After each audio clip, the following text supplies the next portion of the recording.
अस्सलाम वालेकुम, welcome to हमारा पाकिस्तान। मैं सना कहवान। प्रोग्राम में आज मेरा साथ देंगे फ़हीम सिद्दीकी साहब, सुहेल भट्टी साहब, मोहम्मद नौशाद अली साहब और बैरिस्टर वकास अब्रेज़ साहब। बहुत शुक्रिया आप तमाम पैनलिस्ट का।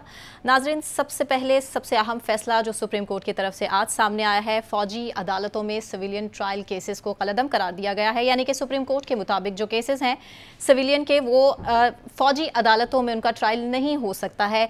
जो कानूनी माहिरीन है, आइनी माहिरीन है, इस फैसले को काफ़ी खुशाइंद करार दे रहे हैं। जबकि आज एतजाज़ एहसन साहब ने भी ये कहा है कि सुप्रीम कोर्ट के आज के इस फैसले को सुनहरी अल्फाज में लिखा जाएगा। सबसे पहले सवाल नौशाद साहब आप ही से मैं कर लेती हूँ, आज के आप इस फैसले को कैसा देख रहे हैं? देखिए, फैसले के ऊपर तो मैं समझता हूँ कि ज़्यादातर जो लोगों की राय है वो यही है कि फ़ैसला जो है वो दुरुस्त है। फ़ैसले में जो इम्पॉर्टेंट बात है, जो अहम बात है, वो ये है कि एक तो ये मुतफ़िका फ़ैसला है जहाँ तक इसको कलअदम करार देने की बात थी। अलबत्ता याहिया अफरीदी साहब ने जो है वो जो 21वीं तरमीम के तहत जो मामलात थे उसके अंदर थोड़ी सी अपनी जो राय है उसको महफूज रखा है। लेकिन मैं एक पर्सपेक्टिव मेरा ये भी है कि मैं ये ज़रूर सोचता हूँ कि ये जो फ़ैसला है, इससे पहले जब ये मामलात हो रहे थे तो क्यों ज़रूरत पेश आई 21वीं आइनी तरमीम के अंदर, जब 2015 में ये किया गया था। और एक बड़ा अहम पहलू दूसरा ये भी है कि इसके तहत पहले भी सिविलियन जो हैं वो ट्रायल हो चुके हैं, बल्कि उनको सजाएं भी हो चुकी हैं। और उनमें से कोई एक आध वो जो जिन्होंने बाजवा साहब को खतूत लिखे थे, वो जो साहब हैं, वो शायद मेरा ख्याल है वो अपनी सजा पूरी कर चुके हैं या करने वाले हैं।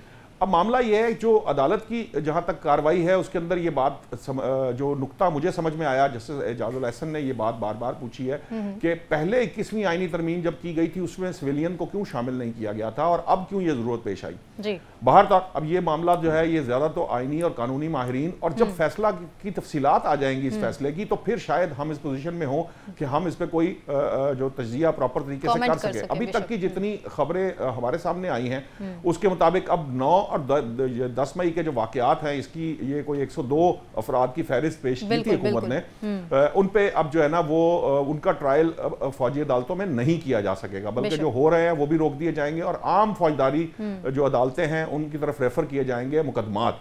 लेकिन मेरा सवाल ये जरूर है, मैं ये सोचता हूं, मैं आते हुए रास्ते में यही सोच रहा था कि ऐसी क्या वजह है कि ये जो फौजी अदालतों की जरूरत महसूस हुई। और दूसरी जो बड़ी बात है कि देखिए हमारे यहाँ अदालती जो निज़ाम है उसके ऊपर सवालात भी उठते हैं, उसकी रिफॉर्म्स की बात भी की जाती है। तो मुझे ये लगता है इस फैसले के बाद जो अदलिया पे भारी जिम्मेदारी आ जाएगी, क्योंकि कुछ चीज़ें ऐसी हैं, ये बड़ा वैलिड पॉइंट कुछ मामलात ऐसे हैं जिनको अगर आप एड्रेस नहीं करेंगे तो उससे जो मजीद मसाइल हैं वो जन्म ले सकते हैं। तो अदलिया को अब ज़्यादा हम देख रहे हैं कि जो मौजूदा चीफ जस्टिस हैं काजी फाइज ईसा साहब, वो तेज़ फैसले करवा रहे हैं, अदालतों से बैकलॉग ख़त्म करने की कोशिश कर रहे हैं। लेकिन जो ओवरऑल अदलिया की रिफॉर्म्स की बहुत अरसे से बात की जाती है वो अभी तक देखने में नहीं आई। और जब तक वो अदलिया की रिफॉर्म्स जो निचली सतह तक नहीं हो जाती, यानी सेशन कोर्ट्स तक नहीं होती, आम अदालतें जो छोटी जजियां कहते हैं या छोटी अदालतें कहते हैं, फिर उसके बाद हाई कोर्ट्स के मामलात हैं, क्योंकि ट्रायल कोर्ट जो है जब तक वो उसके मामलात ठीक नहीं होते, सुप्रीम कोर्ट तो बिल्कुल डिफरेंट अदालत है ना, उसका तो काम कुछ और है। जो एक्चुअली अब हो रहा है कि क्या आइन से कोई चीज मुसादम तो नहीं है, क्या बुनियादी शहरी हकूक तो मुतासर नहीं हो रहे, ये इस तरह के काम है। ट्रायल कोर्ट्स जो है ना उनके अंदर जो रिफॉर्म्स रिक्वायर्ड हैं, जिसके ऊपर बहुत बात की जाती है कि हमारे यहाँ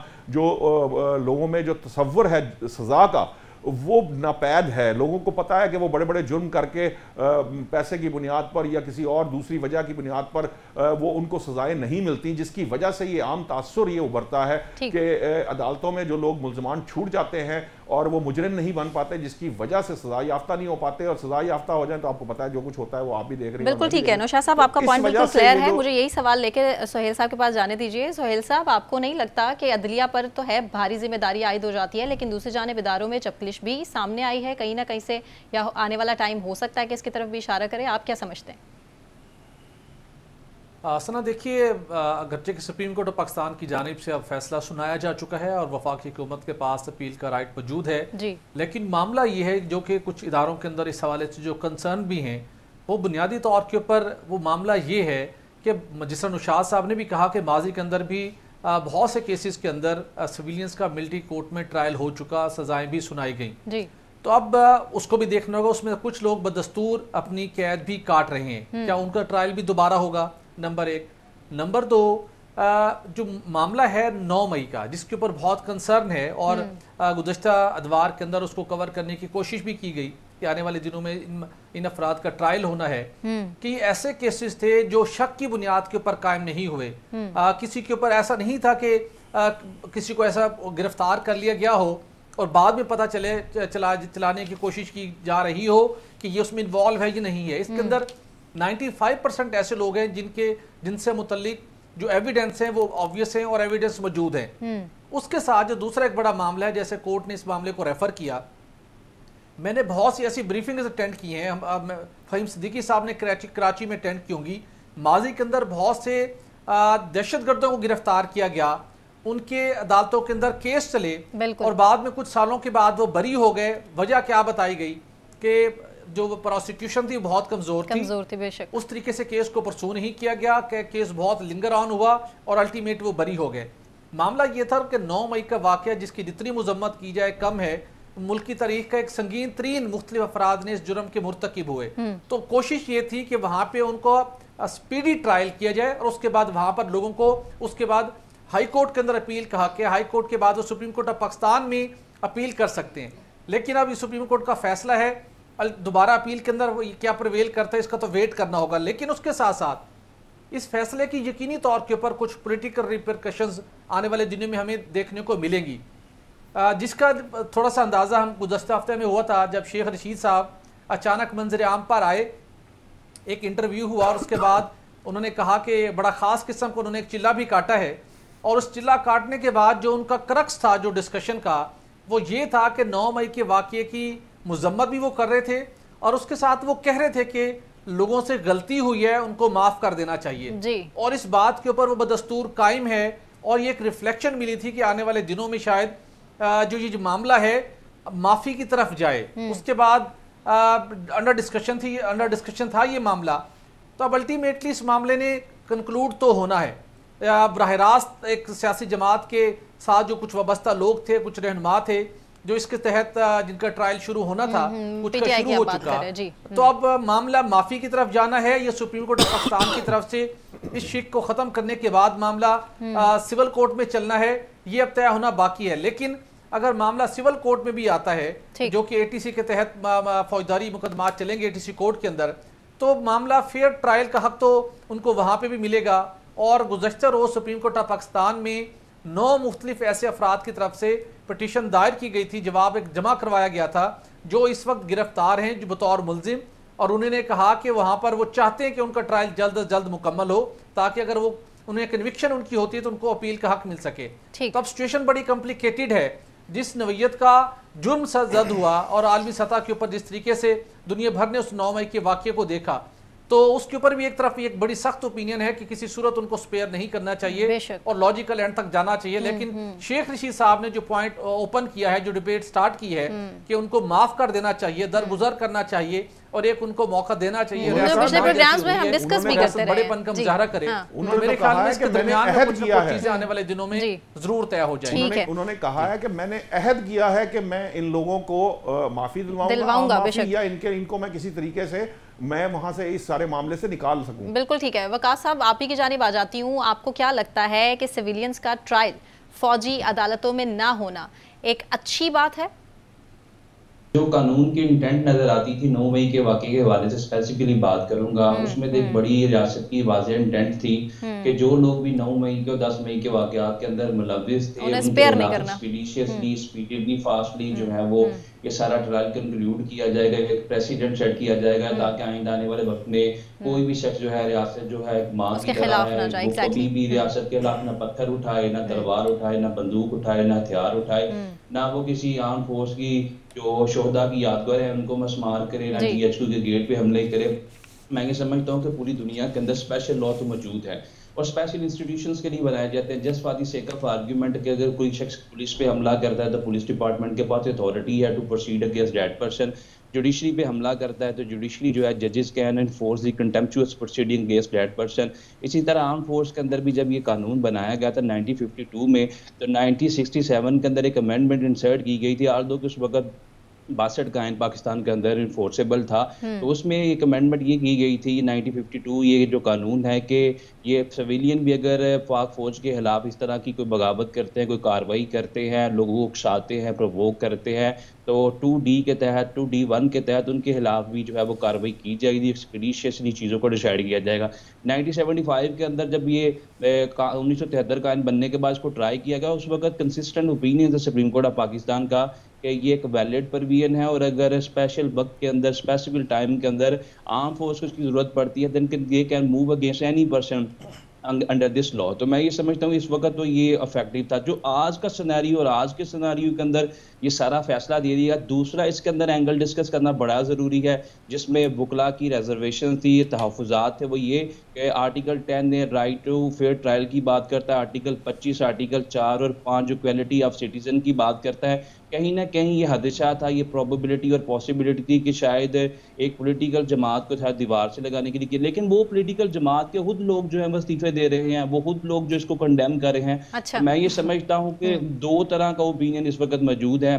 एक ओपिनियन जो वकला के अंदर ये कि अगर इसको 2D के तहत प्रोसीड किया जाता, इनको प्रेसिडेंट के तौर पे लिया जाता, ताकि आइंदा आने वाले वक्त में रियासत के अलावा लोग इस तरह का मुतशद्दिद रवैया ना तैयार करते, बगावत ना करते, इंस्टिगेट ना करते, कोई भी सियासी जमात का अलाकार बन के इस तरह की मनसूबा साजी ना करते जिससे इंटीरियरली एक्सटीरियरली पाकिस्तान को खतरा होता है, जिसमें हमारे दुश्मन ममालिकों को खतरा होता है, या उनका नैरेटिव स्ट्रेंथन होता। तो मैं ये समझता हूँ कि ये भी एक अच्छी चीज़ थी, जिस तरह भट्टी साहब ने बात की कि स्पीडीली चीज़ें हो सकती थी। हाँ, अब अगर ये दहशतगर्दी की अदालतों में चला जाता तो वहां पे भी एक्सपीडिशियस और स्पीडी जस्टिस सिस्टम अवेलेबल है। हाँ, अगर इससे हटकर एक दर्जा हम देख लें कि सेशन कोर्ट में चला जाता है, तो सेशन कोर्ट्स के अंदर जो केसेस चले जाते हैं, अनफॉर्चुनेटली फहीम साहब भी बड़ी देर से इन चीजों को देख रहे हैं, जो हमारे वहां पे केसेस का जो फेट है वो अल्टीमेटली बहुत ज्यादा डिले का शिकार हो जाता है। और हमारे कानून के अंदर एक मकूला बोला जाता है, justice delayed is justice denied, और at the same time justice hurried is justice buried. तो इन दोनों चीजों के दरमियान में एक जो मार्जिनल जस्टिस सिस्टम है वो ऑपरेट करता है। तो मैं यही एंटिसिपेट कर रहा हूं कि इस केस के अंदर अगर ये तमाम के तमाम 102 ट्रायल जो है they are going to be shifted from the military courts to the other courts, like अगर सेशन कोर्ट्स में भेज दिए जाएं या एंटी टेररिज्म कोर्ट में भेज दी जाए, तो इसमें जो 780 इम्पोज किया गया है डिफरेंट लोगों के हवाले से, उसकी भी डेथ पेनल्टी तक सजा है। यहाँ पे भी एक प्रेसिडेंट सेट किया जा सकता है और इन लोगों के खिलाफ घेरा तंग किया जा सकता है और एक मैसेज दिया जा सकता है कि आप आइंदा आने वाले वक्त में रियासत की इमलाक को ना जलाए, GHQ के गेट पे हमला ना करें, ये लोग आपकी हिफाजत के लिए तैनात हैं, ये आपके तहफ़्फ़ुज़ के लिए हैं, इनकी सवरेनिटी, इनका सर्वाइवल जो है इन इटसेल्फ रियासत के सर्वाइवल के मुतरातिफ है। ठीक, पॉइंट क्लियर है आपका भी वकास साहब। फहीम साहब, मैं आप ही की जानिब आ जाती हूँ, आप इस फैसले को बता दीजिएगा कि कैसा देखते हैं। दूसरा ये भी बताइएगा कि जो भारी जिम्मेदारी अदालतों पर अब जो आयद होती है, अदालतें वो जिम्मेदारी निभा भी पाएंगी या नहीं इंसाफ के तनाजुर में? देखिए सर, मैं थोड़ा सा टाइम चाहूँगा आपसे इस इशू के ऊपर। देखिए, सबसे पहले तो ये कि जब नैब तरमीम के हवाले से फैसला आया था तो सियासतदानों की तरफ से एक बात कही गई थी कि फैसला आने से पहले पता नहीं होना चाहिए कि फैसला क्या आएगा, और उन्होंने उस फैसले के ऊपर तनकीद भी की थी जी। देखिए, आज जो ये फैसला आया है, इस फैसले की उम्मीद थी, और इस फैसले की उम्मीद क्यों थी? जो बेंच थी उसके जो अरकान हैं, उन अरकान से जिन्होंने 4-1 से जो ये फैसला आया है, इसमें जिन 4 अफराद ने 2D1 को जो है वो कालदम करार दिया है, ये चारों अफराद के हवाले से ये बात मौजूद है कि उनके लिए इस वक्त जो सिचुएशन एक तरफ कुआं एक तरफ खाई वाली थी। अगर वो जो है उन्होंने कुएं का इस वक्त जो है इंतखाब किया है, इस वक्त सिचुएशन ये है, मेरा ख्याल है बात में पहुंचाने में कामयाब हो गया हूँ। जस्टिस एजाजुल हसन साहब हों, मज़ाहिर अकबर नकवी साहब हों, मुनीब अख्तर साहब हों, जस्टिस आयशा मलिक साहब हों, इन सब के हवाले से आपने जब जस्टिस प्रोसीजर एक्ट का केस चल रहा था उस वक्त भी आपने देख लिया था कि उनका जो है वो टिल्ट किस तरफ था, और चीफ जस्टिस ने उस बात को बाकायदा तौर पर पॉइंट आउट भी किया था। देखिए, एक बात में बहुत इंपॉर्टेंट है जो मैं कहता हूँ कि ये जो अदालती फैसले हैं ना, ये अदालती फैसले हालात व वाक़यात के ज़ेरे असर ताबे नहीं होने चाहिए। 2014 में जब 16 अक्टूबर को जो है वो APS का केस हुआ, APS के ऊपर हमला हुआ, उसके बाद जो है आपने मिलिट्री कोर्ट्स बना दी थी। 2015 में जो है आपने उन मिलिट्री कोर्ट्स के तहत जो है वो 6 सिविलियन को सजाएं भी दे दी, और उसके बाद उनके ऊपर अमल भी हो गया था। उसके बाद जो है आपको पाकिस्तान बार काउंसिल हो, सुप्रीम कोर्ट बार एसोसिएशन हो, उनकी जो दरखास्तें हैं उन फौजी अदालतों के खिलाफ वो आज तक अदालतों में मौजूद हैं, ज़ेरे समाअत हैं, उनका नंबर नहीं आता। ये जो 9 मई के बाद की सिचुएशन बनी है, इसके बाद जो है जिस तरह से जो है केसेस अदालतों, जिस तरह से फौजी अदालतों को चैलेंज किया गया और जिस तरह से आज फैसला आया है, ये सब कुछ जो है वो बिल्कुल सबको नजर आ रहा था कि फैसला यही आना है। जिस तरह की बेंच बनी थी, जिस तरह के बेंच में लोग थे, वो यही था, एक्सपेक्टेड डिसीजन था। अब बात यह है कि इस डिसीजन में, इस पूरी कार्रवाई के दौरान कुछ चीजें ऐसी हुई हैं कि जिनके ऊपर जो है बड़ा सवाल भी उठता है। वो ये होता है, सबसे पहले तो ये कि क्या ये एक दफा फिर सिविलियन और मिलिट्री बालादस्ती की जंग शुरू हो गई है? क्या इस वक्त जिस तरह से आज ये कोशिश की गई कि उन 9 अफराद की जानिब से अदालत में दरखास्तें दी गई कि जनाब हमें तो बड़ा यकीन है कि हमें यहाँ से जो है कम से कम सजा होगी और हमारे केसेस तो मिलिट्री कोर्ट्स में ही चलने दिए जाएं, लेकिन सोचा और समझा ये गया था कि शायद इसके ऊपर जो है वो अदालतें जो है अपना फैसला दे देंगी, लेकिन अदालतों ने उसमें उन अफराद के हलफनामे जमा ना होने को जो है पॉइंट आउट करते हुए वो दरखास्तें जो है मुस्तरद कर दी और साथ ही जो उन्होंने एक फैसला दे दिया कि जनाब ये जो हम कालदम करार दे रहे हैं ये उन 9 अफराद के ऊपर भी लागू होगा और वो जो बाकी लोग हैं जो 9 और 10 मई के हैं उनके ऊपर भी लागू होगा।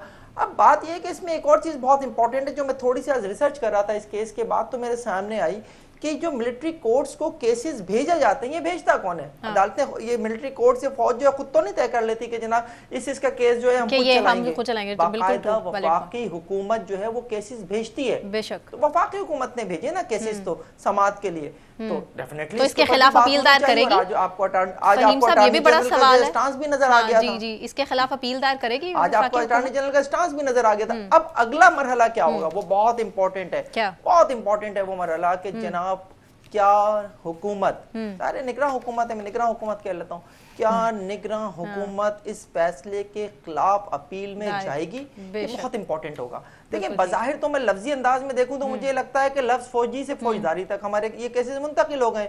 फौजदारी अदालतों में हमारे साथी कानूनदान जो है बहुत अच्छी बात कर रहे थे कि जाहिर है इसमें 780A लगा है और 780A के तहत इंसदाद दहशतगर्दी की अदालतों में जब केसेस की समाअत होती है तो वहां से भी डेथ पेनल्टी है 780A में। लेकिन वहां पर एक फर्क क्या है? वहां पर फर्क यह है कि आप 2015 की तरह मिलिट्री कोर्ट्स में सजाओं के बाद उन्हें हैंग नहीं कर सकेंगे, आपके पास अपील का राइट होता है। जब आप मातहत अदालत से जब कोई सजा हो जाती है तो उसके बाद आपके पास अपील का राइट, आप हाई कोर्ट में अपील करते हैं, उसके बाद आप सुप्रीम कोर्ट में अपील करते हैं, तो केसेस बहुत दूर तक चले जाते हैं। और उसके बाद जाहिर जिस तरह से हमारे यहाँ माहौल चेंज हो जाता है, जिस तरह से हमारे यहाँ हुकूमतें चेंज हो जाती हैं, तो उसी तरह से ये ऐसे मुकदमात वो भी जो है उनके फैसले भी जो है वो तब्दील होते हैं। अभी आप इसाक डार का केस उठा के देख लीजिए कि एक वक्त में वो जो है उन्हें लग रहा था कि सजा हो जाएगी, करेंगे, इस पर भी बात करेंगे, लेकिन अभी ब्रेक के बाद इस पर बात करेंगे। लेकिन इसी पर मुझे पॉइंट नौशाद साहब का ले लेने दीजिए। नौशाद साहब, आपको क्या लगता है कि अब जो हुकूमत है, चले निगरान हुकूमत, मैं भी फ़हीम साहब के तरह ऐड कर देती हूँ इसमें, निगरान हुकूमत अब अपील में जाएगी? मेरा तो ये ख्याल है कि अपील में यकीनन जाएगी, क्योंकि देखिए मसला ये है कि जब ये अमेंडमेंट की गई है, मैंने आपको प्रोग्राम में बात करते हुए ये कहा है कि निगरान हुकूमत हर उस पॉलिसी को कंटिन्यू करेगी जो गुज़िश्ता जो PDM की हुकूमत थी वो तय करके गई है। तो ये जो अमेंडमेंट्स हैं यकीनन इसके खिलाफ जो है वो अपील में जाएंगे। अब फैसला क्या आता है, या उसके ऊपर आगे फुल कोर्ट बैठती है, या किस तरह से उसको अगला बेंच तश्कील पाता है, जिस तरह अभी फ़हीम साहब ने जो है वो बेंच के ऊपर कुछ सवालात खड़े किए हैं, तो इस तरह के मामले को आगे देखते हुए किस तरह का बेंच बनता है ये हम उसको ये कहना कबल वक्त है। अभी फैसला भी जो है वो तहरीरी तौर पर जब सामने आएगा उसकी तफसीलात आएंगी, कुछ इबाम हैं इसके अंदर, किसी तरमीम से मुतल्लिक मुबाहिसा हुआ है, उसके ऊपर क्या राय है ये भी ठीक है। मुझे वकास साहब से पूछ लेने दीजिए, उसके बाद वेरी क्विक पॉइंट वकास साहब, उसके बाद मुझे ब्रेक अनाउंस करनी है। इस फैसले से आपको क्या लगता है कि किस सियासी जमात को सबसे ज्यादा फायदा हुआ? देखिए जी, जो इस वक्त किंग पार्टी बनने लगे हैं उनको सबसे ज्यादा फायदा हुआ, और जो पार्टी पहले से दीवार के साथ लगी, सॉरी जो पार्टी इस वक्त दीवार के साथ I want you to mention the names benefit होगा ऑन एयर। PTI, बिल्कुल जी, PTI को इससे फायदा होगा अल्टीमेटली। और एट द सेम टाइम जो पार्टी का जो बहुत बड़ा एक जलसा हुआ था वो अल्टीमेटली उनके लिए मुश्किल हुआ। दे आर सोहेल साहब कुछ ऐड करना चाह रहे हैं? नहीं, ये आपके सवाल का बड़ा ऑब्वियस जवाब था, वो ब्रिस्टर साहब ने बड़े अच्छे अंदाज से वाज़ेह कर दिया। ठीक है, मुझे ब्रेक अनाउंस करनी है। ब्रेक से वापस आने के बाद हम नैब डिस्कस करेंगे, इसहाक डार साहब को डिस्कस करें, हमारे साथ ही रहिए।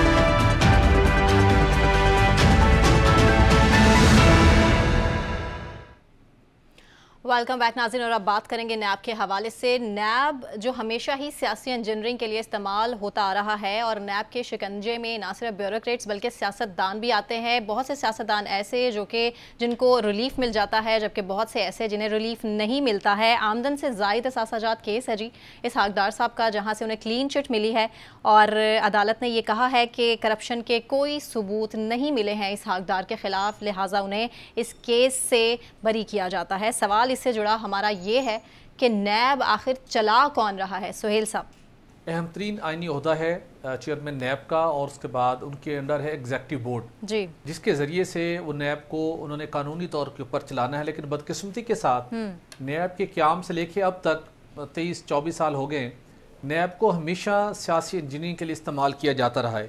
अल्टीमेटली हमने देखा कि इस मुल्क की अदालत उज़्मा की तरफ से भी ये रिमार्क सामने आए कि नैब का इदारा सियासी इंजीनियरिंग के लिए इस्तेमाल हो रहा है। फिर उसके कानून के अंदर बेहतरी लाने की भी कोशिश की गई, लेकिन नहीं हो पाया और आज तक वो इम्प्रेशन ख़त्म नहीं हुआ। मेरा सवाल ये, जो कि पहले भी अपने प्रोग्राम में हमने ये पॉइंट टेकअप किया, अगर कोई शख्स करप्शन में मुलव्विस है तो नैब के पास जो भी लोग नैब को रन कर रहे हैं, चेयरमैन नैब हो, उनकी नीचे बाकी टीम हो, उनके पास बहुत से इख्तियारात हैं। कानून भी बहुत उनका तगड़ा रहा है माजी के अंदर, अभी भी उनका पुराना कानून बहाल है। तो जिसके जो कोई भी शख्स करप्शन में इन्वॉल्व है, फिर उसके खिलाफ आप ऐसा केस तैयार कीजिए कि जिसको आप साबित भी कर सके और आप उसको लॉजिकल एंड पर लेके जाए। हाँ जी। 2017 के अंदर जब साबिक वजीर खजाना हकदार के खिलाफ केस बनाया गया, मुझे याद है उस वक्त हम सुप्रीम कोर्ट में मौजूद थे। मामला क्या चल रहा था, पनामा के केस के हवाले से प्रोसीडिंग चल रही थी और अचानक उनका नाम वहाँ पे इंक्लूड किया गया, उनको समन किया गया और वो ईसीसी की मीटिंग छोड़कर वहाँ पर आए, बाहर मीडिया टॉक की और हमने उनसे कहा कि आपके खिलाफ भी ऑर्डर होने जा रहा है, नैब करप्शन की आमदन से ज़ायद असासे बनाने की तहकीकात करेगा। तो उन्होंने कहा मेरा नाम तो पनामा में नहीं आया और जो कुछ मैंने बनाया है वो डिक्लेयर है, मैं अब कोर्ट में जा रहा हूँ। कोर्ट में अपेयर हुए, चले गए, उसके बाद ऑर्डर हुआ कि नहीं, नैब उनके खिलाफ तहकीकात करे।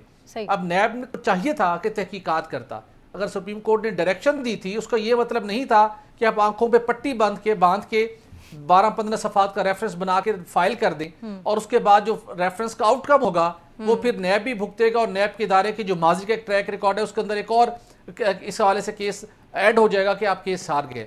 वो केस क्या था? केस ये था कि आमदन से जायद उन्होंने असासे बनाए हैं और उन्होंने गुज़श्ता 15-20-21 सालों के दौरान 2012 से गालिबन ऑनवर्ड या 2002 से ऑनवर्ड उन्होंने टैक्स रिटर्न फाइल नहीं किए और नैब ने कहा कि उसका कहीं सबूत नहीं है, हमने FBI से भी इसकी वजाहत तलब की है। ठीक, मामला कोर्ट में गया, उसकी उस वक्त बहुत से रीजन थी और जिस तरीके से मखसूस मकासद के लिए मामला चलाए जा रहे थे तो आपको फिर सॉलिड केस बनाना चाहिए था।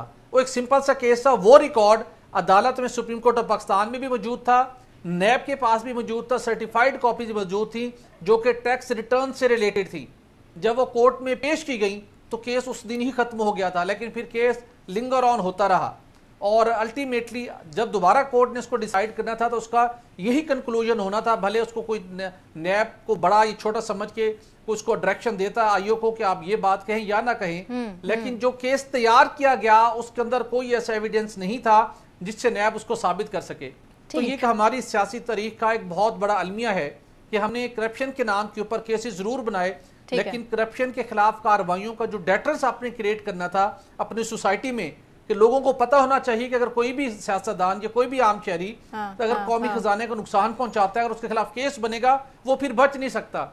ये डेटरेंस अनफॉर्चुनेटली क्रिएट नहीं हो सका। जिस तरीके से केस बनते रहे और उसी तरीके से केस खत्म होते रहे और जिसकी वजह से आज खमियाजा ये भुगत रहे हैं कि सोसाइटी के अंदर लोगों में डर खौफ नहीं रहा। ठीक है फ़हीम साहब, आपको नहीं लगता कि जहां लीडर को क्लीन चिट मिल जाती है किसी भी सियासी जमात के, वहां उनसे नीचे जो रहनुमा है उनको भी क्लीन चिट मिल जाती है?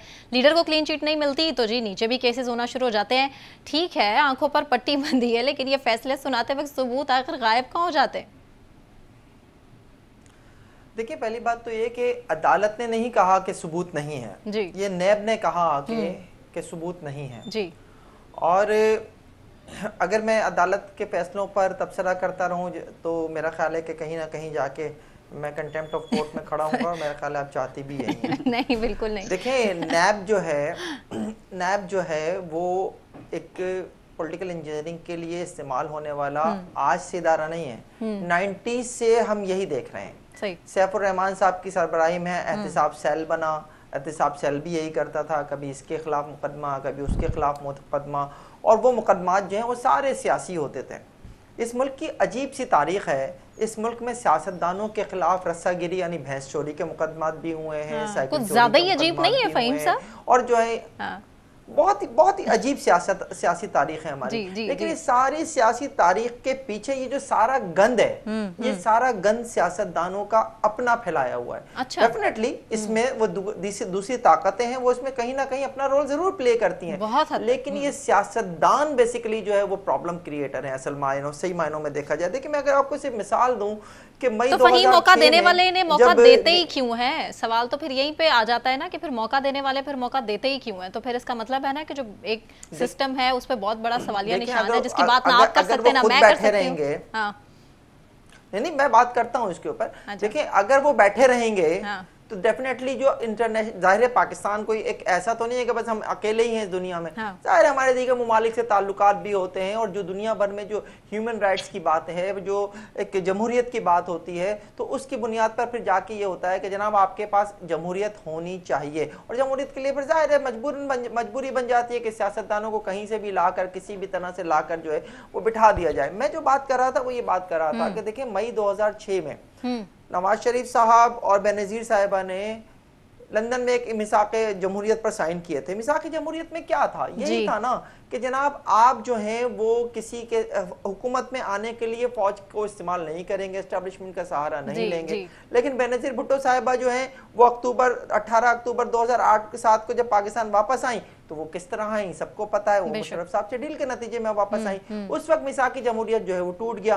अब आके नवाज शरीफ साहब ने भी यही किया है। आज बिलावल साहब जो हैं वो एक स्पीच में जो है उनको बहुत ज्यादा जो है वो मलाइन कर रहे थे, उनको बहुत कुछ बड़ा जोश में थे वो। जी लेकिन बात यह है कि खुद उनकी वालदा बिल्कुल वो बहुत जोश में थे, खुद उनकी वालदा ने मिसाक़ी जमहूरियत को ब्रेक किया। अब नवाज शरीफ साहब ने भी वही हरकत की है, वो भी एस्टेब्लिशमेंट का सहारा लेकर मुल्क में वापस आ गए।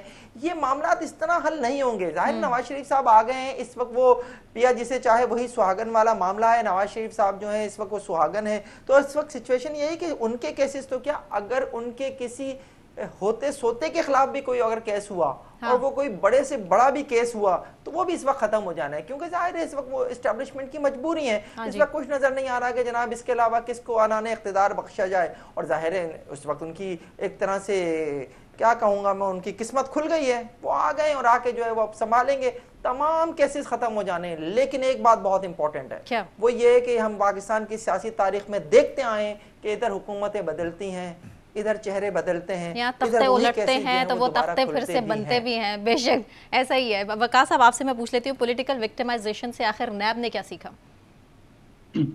देखिए पॉलिटिकल विक्टिमाइजेशन का सबसे बड़ा जो आमाज़गाह था वो नैब का अदारा रहा है। चूंकि आप 87 पेजेस की जस्टिस मकबूल बाकिर की जजमेंट उठा कर देख रहे हैं, जस्टिस मंसूर अली शाह, जस्टिस याहिया फरीदी, तो इनकी जजमेंट्स के अंदर बिल्कुल इसी तरह जिस तरह भट्टी साहब ने बात की, फहीम साहब ने बात की, पर नैब का जो अदारा है ये मैं बात नहीं कर रहा, ये बात नहीं कर रहे, बल्कि सुप्रीम कोर्ट ऑफ पाकिस्तान की जजमेंट्स बोल रही हैं। जजेस स्पीक थ्रू द जजमेंट। उनके जजमेंट्स के अंदर ये पॉइंट हाईलाइट किए गए हैं कि ये अदारा जो है आर्म ट्विस्टिंग के लिए बनाया गया है और पॉलिटिकल मोटिवेटेड केसेस एस्टेब्लिश करता है। और जब वो केसेस जो है हाई कोर्ट्स में जाते हैं, सुप्रीम कोर्ट्स में जाते हैं, तो उन केसेस के अंदर जो इन्वेस्टिगेशन है, इंटेरोगेशन है, वो इस कदर फीबल है, कमजोर है, नाकस है, इतनी कच्ची है, नकाइश है कि फिर वहाँ पे जो बेनिफिट ऑफ डाउट है जो एक्यूज पर्सन को दिया जाता है, और अल्टीमेटली वो शख्स जो कि 2-3 साल बिहाइंड दी बार रहता है, कोई 18 महीने रहता है, कोई 20 महीने रहता है। जिस तरह जस्टिस जो हाजत साद रफी के केस के अंदर जस्टिस मकबूल बाकिर की जजमेंट थी, तो मैं ये समझता हूँ कि 18 महीने, 2 साल, 12 महीने किसी को आप बिहाइंड दी बार रखते हैं, और जब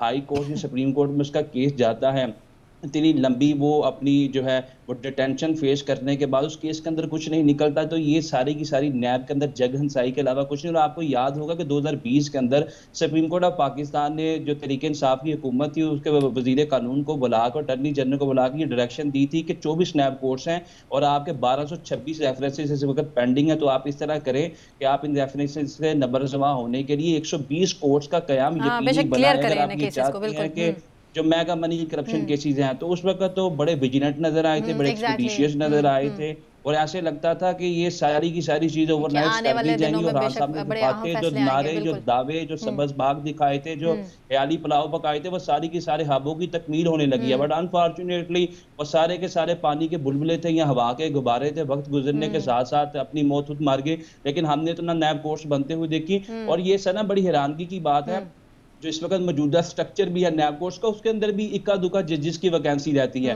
तो मैं ये समझता हूं कि अब नैब अमेंडमेंट्स को कालअदम करार देने के बाद सारी की सारी चीजें जो नैब के घेरे में, हम तो ये कहते थे कि नैब को तुथलेस कर दिया गया, इसके दांत निकाल दिए गए, जबड़े उखाड़ दिए गए, इसके नाखून तोड़ दिए गए, सारी चीजें करने के बाद अगर हम दोबारा इसको पावर्स देते हैं, उसके बावजूद भी अगर ये सारी की सारी चीजें करने से काफी एक वॉचडॉग के तौर पे काम नहीं करता है, करप्ट एनालिसिस का ये कला कमा नहीं कर सकता, तो फिर ये शायद ये हमारे सियासतदान बिल्कुल ठीक कहते हैं कि ये अदालत सिर्फ और सिर्फ पाकिस्तान के अवाम की रेवेन्यू और टैक्सेस की कमाई से इंजॉय तो कर सकता है इम्यूनिटी प्रिविलेजेस, लेकिन शायद अवाम का जो लूटा हुआ पैसा है उसको वापस, लेकिन हाँ काफी हद तक रिकवरीज भी किया। लेकिन हमें हैरान नहीं होना चाहिए वकास साहब, क्योंकि फर्दर जुर्म किस तरह से आयद होना था, वजीर आजम बन गए, शहबाज शरीफ उठाकर देख लीजिए, मरियम नवाज देख लीजिए, हमजा शहबाज देख लीजिए, सलमान शहबाज का केस उठाकर देख लीजिए। इसलिए हमें हैरान होने की तो जरूरत ही नहीं है। ये तो हम यूं समझ लीजिए कि अब डाइजेस्ट इतना कर चुके हैं कि हम तो यूज्ड टू हो चुके हैं कि इस तरह के तो फैसले आएंगे आने वाले वक्त में।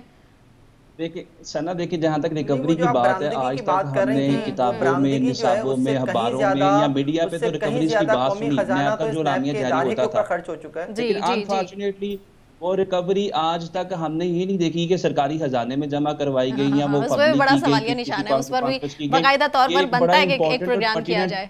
ट्रू, एक बड़ा पर्टिनेंट टॉपिक। जी जी जी ठीक है, आपका पॉइंट क्लियर है। वकास साहब, नौशाद साहब से मुझे पूछ लेने दीजिए। नौशाद साहब, आप बता दीजिए कि आखिर नैब कौन चला रहा है और कब तक ऐसा ही होता रहेगा, और इसी तरह से ही जो है फैसले आते रहेंगे, तो हमें इस तमाम जो फैसले आ रहे हैं या आने वाले वक्त में आएंगे उसके लिए तैयार रहना चाहिए, क्योंकि अगर लीडर को क्लीन चिट मिल जाती है किसी भी सियासी जमात के, तो समझ लीजिए कि रहनुमाओं के लिए क्लीन चिट है। नहीं देखिए, मैं थोड़ा सा दो तीन चीज़ों पे इख्तलाफ करते हैं इस बात से। नहीं, मैं इस बात से इख्तलाफ नहीं करता, लेकिन दो तीन चीज़ें क्लियर करना बहुत ज़रूरी है। एक पहली बात तो ये है कि आपको मालूम है कि मैं नैब तरामीम जो की गई थी, जिसे टर्न डाउन किया गया, मैं उनके हक में था। मैं नहीं समझता कि वो कोई अच्छा इकदाम था या अच्छा फैसला था जो नैब तरामीम टर्न डाउन किया, क्योंकि मेरी नज़र में जिस जमात ने इसकी दरख्वास्त दी वो जमात ही थी जो इसकी अमेंडमेंट्स कर रही थी। ये मैं बार बार कह चुका हूँ। अब दूसरी बात यह है कि मैं ज़ाती तौर पर यह समझता हूँ कि नैब का इदारा डुप्लीकेशन है आपके अपने FIA और स्पेशल ब्रांच के ऊपर, और मैं ये भी समझता हूँ कि अगर हदूद तय की गई थी 50 करोड़ की, तो मैं उसको भी ठीक मानता हूँ, और मैं यही कहता रहा हूँ कि नैब तरामीम होनी चाहिए। अब बाकी रही बात कि नैब, ये जितनी बात कर दी गई है, नैब सियासी इंजीनियरिंग का गढ़ रहा है, सियासी इंजीनियरिंग होती रही है। देखिए मसला है क्या, मसला ये है, बुनियादी जो प्रॉब्लम है वो ये है कि केसेस चूंकि पॉलिटिकल मोटिवेटेड होते हैं ना, पॉलिटिकल विक्टिमाइजेशन के लिए बनाए जाते हैं, इसलिए उसमें एविडेंस हो नहीं सकते। आमदन से जायद असासाजात क्या चीज होती है? अच्छा, एविडेंस हो नहीं सकते क्या मतलब? एविडेंस होते ही नहीं है ना, क्योंकि पॉलिटिकली मोटिवेटेड केसेस हैं। काम ही सियासी इंजीनियरिंग के लिए हो रहा है। मैंने आप पे केस बना दिया, आपका जोर आया तो आपने मेरे पे केस बना दिया, हम दोनों आपस में खेलते चले गए। इतनी एफर्ट क्यों की जाती है जब केस जला दिए जाते हैं, इमारतें जल जाती है, अचानक से दफातर में आग लग जाती है, जिनके बारे में ये कहा जाता था कि जनाब अब रेफरेंस बना लिया है, हमें जेल में डाल दिया, मतलब नैब कस्टडी में है, कस्टडी खत्म होने को आ गई है, अभी तक इनको ये नहीं पता कि जुर्म क्या है। अच्छा, और किस जुर्म के तहत हमें उठाया गया था, ये ऑन रिकॉर्ड पे है ये बातें। हाँ, इसीलिए जो अदालत उज़्मा है, सुप्रीम कोर्ट में ऐसी बात नैब के लिए कही गई है कि अगर मैं आपको ईमानदारी की बात बताऊं कि नैब अगर मेरे दायरा इख्तियार में होता तो मैं नैब वैसे खुद ही खत्म कर देता।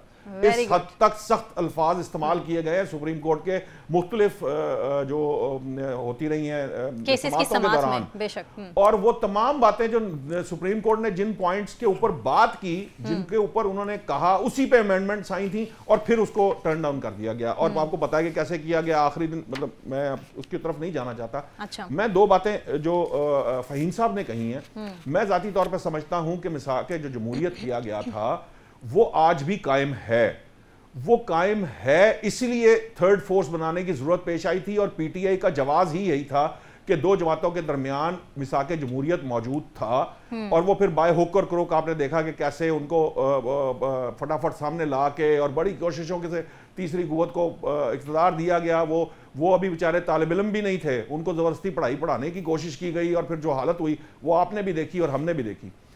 ठीक। ये जो इस वक्त मुखालफत होती है ना, ये नून लीग और पीपल्स पार्टी ये चाहती हैं कि मुल्क में दो जमाती निज़ाम, जिस तरह का अमेरिका में सिस्टम है, ये उस तरह का सिस्टम पाकिस्तान में आ जाए और यही दो जमातें रहें। वही मुकमुका चलता रहे जो पहले इनका चलता रहा था। मुकमुका की नहीं है, बात यह है कि जिस विफाक की जिस सतह पर ये दो जमातें मौजूद हैं, तीसरी कुव्वत उस तरह से बनी नहीं। जो बनाने की कोशिश की गई उसने भी जाएगा ना, मैं आपको कोई बात कहूंगा तो फिर आपको बुरी लगेगी, मत्था मारा है किसी जगह पे, दबा के खुद से मार के और अपना बेड़ा गर्क कर लिया, क्योंकि वो इस काबिल ऐड करना चाह रहे हैं कुछ। सुहेल साहब भी उनको मौका दीजिए। लेकिन ये जो अहम पहलू है ना, ये बड़ा इंपॉर्टेंट है कि देखिए नैब के इदारे के ऊपर सवालात हैं। वो डिक्टेटर ने बनाया और उसका मकसद भी सबको पता है। ये फहीम साहब ने दुरुस्त कहा कि एहतसाब कमीशन जो सैफुर रहमान का, उसका भी मकसद पनामा लीक्स रहमान मलिक साहब की रिपोर्ट की रेप्लिकेट यहां हाई कोर्ट से केस उठा के पनामा को दिए गए डॉलर कमा लिए गए।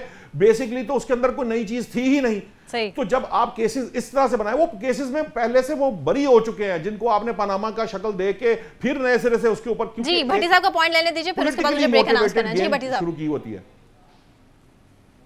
जी सना, मैं ये इंक्लूड करना चाहूंगा, जब नैब के वाले से बात कर रहे हैं, देखिए दुनिया की हर कौम अपनी गलतियों से सीखती है। अगर हमने आगे का सफर शुरू करना है, बेहतरी का सफर शुरू करना है, तो आज का जो केस है जिसके अंदर इसहाक डार साहब बरी हुए हैं, उसके साथ आने वाले दिनों में एक दो और बड़े केसेस के अंदर, जिसके अंदर नवाज शरीफ साहब है, एवन फील्ड का मामला है, अल अजीजिया का मामला है, उसके अंदर वो भी बरी होने जा रहे हैं। यही सराहना होंगे, यही कह रहे होंगे कि हमारे पास इससे अलावा कोई और सबूत नहीं है। ये बड़ी खूबसूरत बात कर दी। वो केसेस भी खत्म होने जा रहे हैं, गलत बनेंगे। जरूरत इस चीज की है कि नैब के अंदर इस बात का क्वेश्चन करना चाहिए। भले आपने नया कानून खत्म हो चुका है जिसके अंदर ये प्रोविजन थी कि अगर आप गलत रेफरेंस बनाएंगे तो नैब अफसर को भी सजा का सामना करना पड़ेगा। लेकिन जिन लोगों ने ये केस बनाए, नेचर में नैब इंटरनली ये क्वेश्चन, ये इंक्वायरी जरूर करें कि किन अफसरान ने ये केसेस बनाए, किसके कहने पे बनाए, किस बुनियाद पे बनाए। अगर वहां पर गलत तरीके से, ये भी मिसकंडक्ट आता है ना, इख्तियारात का गलत इस्तेमाल है, बिल्कुल ठीक है, इख्तियारात के गलत के इस्तेमाल के पॉइंट आपका भी क्लियर है, तो ये सबसे बड़ा गलत इख्तियारात गलत इस्तेमाल है। ठीक है, ब्रेक से वापस आने के बाद हम साइफर केस को डिस्कस करेंगे, पीटीआई चेयरमैन की बात करेंगे, शाह महमूद कुरैशी की बात करेंगे। हमारे साथ रहिए।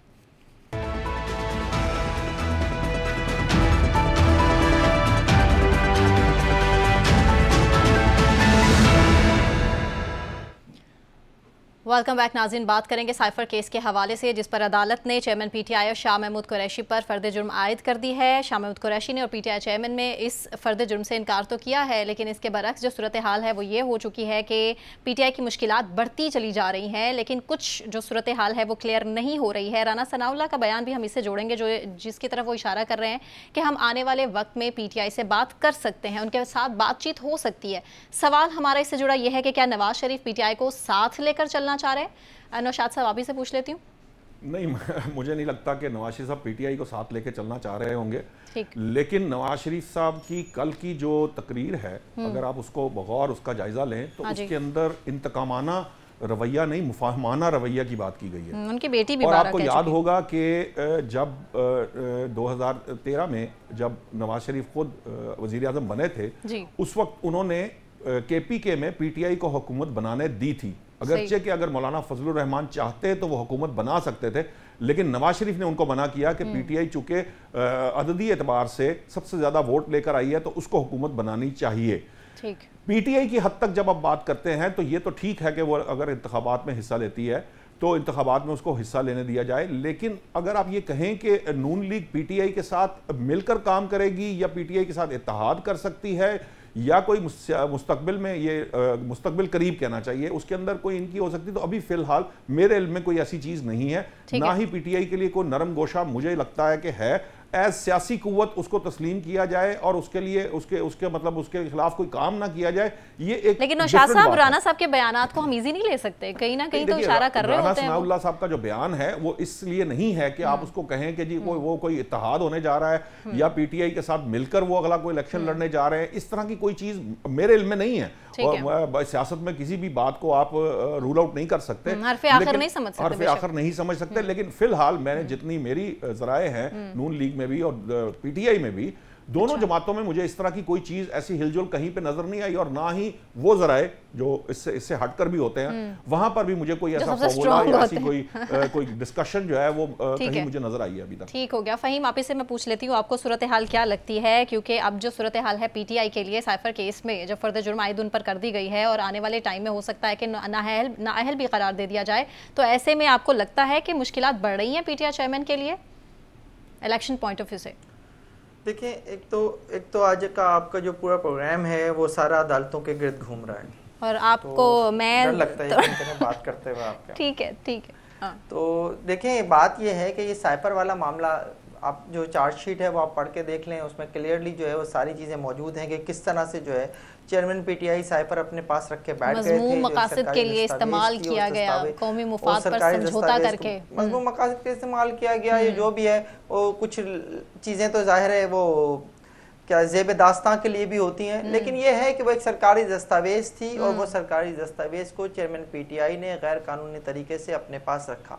ये तो एक मामला हो गया उनका। मैं एक बात शुरू दिन से कहता आ रहा हूँ आपसे कि देखें, साइपर हो, तोशाखाना हो या कोई भी और केस हो, उसमें जो है वो डील हो सकती है, वहां पर डील मुमकिन है। डील अगर कहीं नहीं होगी तो वो 9 मई के मामलात के ऊपर होगी। अब जो सनाउल्लाह साहब ये बात कर रहे हैं, राना सनाउल्लाह साहब के जिस स्टेटमेंट की आप बात करें, पहली बात तो वो मेरी नजर से नहीं गुजरा, लेकिन अगर उन्होंने कोई ऐसी बात कही भी है तो मैं आपको ये भी तो याद दिलाऊं कि क्या पीडीएम के दौर में, जब पीडीएम का दौर था और शहबाज शरीफ साहब वजीर आजम थे, तो क्या उस वक्त उन्होंने चेयरमैन पीटीआई को मुतादिद मौक़ों के ऊपर मुज़ाकरात की दावत नहीं दी थी, बातचीत के लिए नहीं कहा था? देखिए, बातचीत होना या बातचीत का होने की बात करना जो है वो ये नहीं होता कि जनाब आपके साथ कोई सियासी इत्तेहाद बन जाएगा, ये तो पॉसिबल ही नहीं है। देखिए, इस वक्त दो एक तरह की सियासी हरीफ भी है, इंतखाबी हरीफ भी है, पीटीआई और मुस्लिम लीग। ये नहीं हो सकता कि जनाब ये एक ही पलड़े में इनका वजन आ जाए सारा और मुल्क में इलेक्शन ही ना हो, ये तो देखें पॉसिबल ही नहीं है। तो ये जरूर है कि चंद चीज़ों के ऊपर जाहिर है उन्हें डील चाहिए। अगर वो सियासतदानों से बात करना चाहते हैं तो बहुत अच्छी बात होगी और वो इसका इशारा दे भी चुके हैं, लेकिन असल बात यही है कि वो अब शायद इस डोर से होते हुए उस डोर तक जाना चाहते हैं जहां से अब तक उनके लिए ना है। बिल्कुल ठीक है फहीम, आपका पॉइंट क्लियर है कि डील की ज़रूरत तो पीटीआई चेयरमैन को है, लेकिन दूसरी तरफ सियासी बयानियां बनाने की ज़रूरत तो नवाज शरीफ को भी है। आपको नहीं लगता वकास साहब? देखिए, सियासी बयानियां बनाने की कोशिश तो उन्होंने की थी, इनके खिलाफ कोशिश की थी। तो अब हो सकता है कि आने वाले टाइम में पीटीआई से इसको अटैच किया जाए?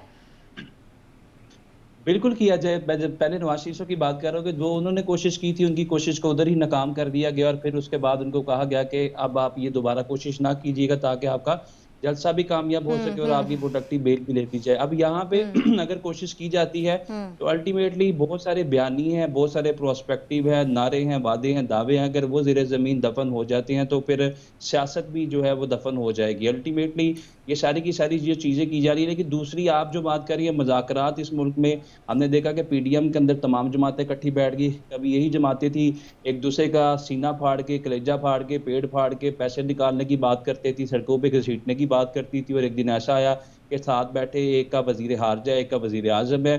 तो मैं यही समझता हूँ कि पाकिस्तान की सियासत जो है मुमकिनात की सियासत है, पॉसिबिलिटी और प्रोबेबिलिटी हर वक्त बिल्कुल इसी तरह है। जहाँ तक कि चेयरमैन तहरीक इंसाफ की बात है इस केस के अंदर, I must say one thing in this regard, जिस तरह आपने कहा कि मुश्किलात में इजाफा हो चुका है, I must say one thing in this regard कि ये मुश्किलात में इजाफा नहीं बल्कि हुआ he is entirely into the hot water, he is facing music, is on the last leg. और ये एक बड़ा मुश्किल केस है इस वक्त, जो इस वक्त ये पढ़ के सुनाया गया है चार्जशीट और कि आप मजमूम मकासद के लेके आल दो कि इनके हल्फ के अंदर ये चीज़ें शामिल हैं कि आप पाकिस्तान के वकार के लिए, इस्तेकाम के लिए, बका के लिए, सालमियत के लिए अपने हल्फ के अंदर जो भी इंटीरियर और एक्सटीरियर मामलात हैं वहाँ पे आप खड़ा होंगे, आप स्टैंड लेंगे और अपनी मर्जी के फैसले करेंगे। लेकिन सलामती कौंसिल के अरकान के साथ और ये सारी जब मीटिंग हुई उसके बाद ये साइफर बनी गाला में गया, इस चीज़ को सारा बेस बनाया जा रहा है कि आप उसको लेके एक जलसे के अंदर या मीटिंग के अंदर प्राइवेटली डिस्कस नहीं कर सकते थे, अपने ओथ की वायलेशन की है।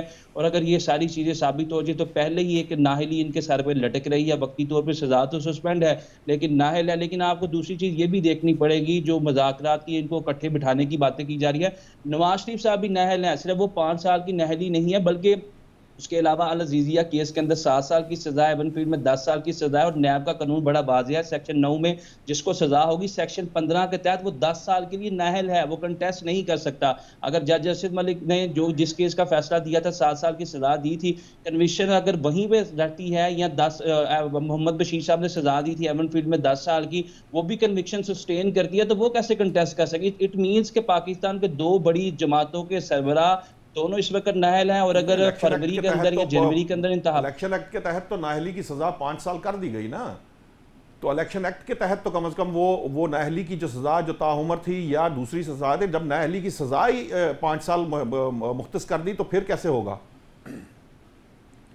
देखें, जो इनकी अल अजीजिया की अपील है वो तो भी पेंडिंग है। अब अल अजीजिया की और एवरफील्ड की जो इनकी अपीलें हैं वो तो पेंडिंग है। Appeal is the continuation of state until unless इनका केस वो फाइनली डिसाइडेड नहीं होता, और वो वक्ती तौर पे सस्पेंड हुई थी, वो दाखिल दफ्तर हुई थी। नवाज शरीफ साहब ने कहा था कि मेरी एब्सेंस के अंदर फैसला किया जाए। इस्लामाबाद हाई कोर्ट ने कहा था कि इसको अर्जन कर दिया जाता है, इसको सैनिटाइज अर्जन तब तक जब तक वो खुद नहीं आते, प्रोड्यूस नहीं करते, और उस केस के अंदर मेरे ख्याल में कल वो पेश भी होने जा रहे हैं।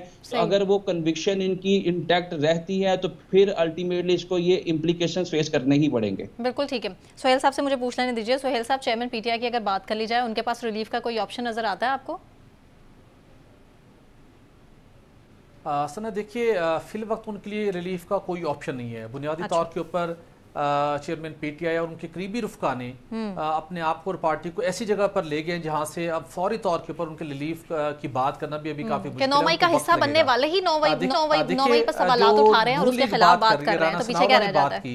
और नून लीग की क़यादत भी बात कर रही है कि वो पीटीआई से भी बात करने को तैयार है। ठीक है, ये उस पीटीआई के साथ अब बात तैयार है जो कि रिस्ट्रिक्टेड पीटीआई है, जो उस फॉर्म में नहीं है जो आज से 3 से 4 साल पहले की पीटीआई थी। और पीटीआई जिस एक फर्द का नाम था, उन्हें पता है कि जिस नवैयत के केसेस का उनको सामना है, अगले 2-3 साल तक उनकी मुश्किलात कम होती हुई दिखाई नहीं दे रही। जिस मुख्तलिफ जो 5 से 6 अहम केसेस हैं वो चल रहे हैं, उनके फैसले आएंगे।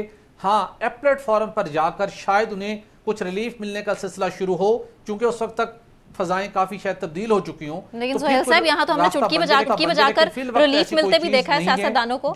जो मामला फास्ट ट्रैक के ऊपर जारी हैं, ट्रायल चल रहा है, बात सिर्फ डील की है, अगर डील हो जाती है तो बिल्कुल सामने दिखाई दे रहा है। दूसरी बात यह कि साइफर के मामले के अंदर भी अगर हम बात करें, जो जिस तरीके के साथ साइफर का इस्तेमाल करवाया गया इमरान खान साहब के करीबी रुफका ने उनको, वो बड़ा अलार्मिंग है। कहते हैं जिन पर तकिया था उन्होंने ही सारा उनके लिए मुश्किलात खड़ी कर दी, मुश्किलात खड़ी की। उस वक्त उनको अपनी जो विजडम का मुजाहरा करते तो शायद आज सूरत मुख्तलिफ होती। प्रिंसिपल सेक्रेटरी आजम खान साहब बहुत उस वक्त फैसिलिटेटर का रोल था, और अब सबसे बड़ा उनको कन्विक्ट कराने के अंदर शायद वही बड़ा रोल प्ले कर रहे होंगे। असद मजीद साहब उस वक्त उनको भी फर्ज बनता था वो गाइड करते। फहीम से मैं पूछ लेती हूँ, सेंसिटिविटी क्या है? फहीम, आजकल आजम खान साहब कहाँ हैं? क्या फिर जल्दी ही पर्दे पर वो जाहिर हो जाएंगे? नहीं, अपने घर पर होंगे और जल्द अदालत में जो है वो बाकायदा तौर पर बयान देने के लिए आपको आते हुए नजर आएंगे। आप देखिएगा, वो कहीं नहीं जाएंगे मंजर आम से। नौशाद साहब मुस्कुरा रहे हैं, वेरी क्विक पॉइंट। नौशाद साहब देखें, जो गए थे चिल्ले पे वो भी वापस आ चुके हैं, वो भी आपको जल्द बहुत सारी और बातें करते नजर आएंगे। मैं इसके ऊपर वो ऐसा सच नहीं कहना, मेरी राय है, अदालत के फैसले पे मैं किसी सूरत भी अपनी राय वो नहीं डाल सकता, लेकिन मेरी नज़र में ये ओपन एंड शट केस है। इसके अंदर बड़ी क्लियर एविडेंसेस मौजूद हैं, और ये जो आजम खान साहब की बात की जा रही है ना, जो होते हैं ना आपके वादा माफ गवाह, उनकी तादाद इस हद तक बढ़ जाए और अपने ही लोग जिस किस्म के इल्जामात लगा चुके हैं इमरान खान साहब के ऊपर, और ये साइफर केस में भी जो बात कर चुके हैं, मुझे नहीं लगता कि इसके अंदर कोई आसानी से जो इमरान आजम खान साहब खुद कैसे बच जाएंगे, सवाल तो यही है। लेकिन हम आने वाले प्रोग्राम्स में इस पर बात कर लेंगे। मुझे बिल्कुल टाइम खत्म हो चुका है। बैरिस्टर वकास अब्रेज साहब, आपका बहुत शुक्रिया। सोहेल भट्टी साहब, फहीम सिद्दीकी साहब, मोहम्मद नौशाद अली साहब, आप तमाम पैनलिस्ट का बहुत शुक्रिया। मुझे सना कहवान को इजाज़त दीजिए। अपना ख्याल रखिए। अल्लाह हाफ़िज़।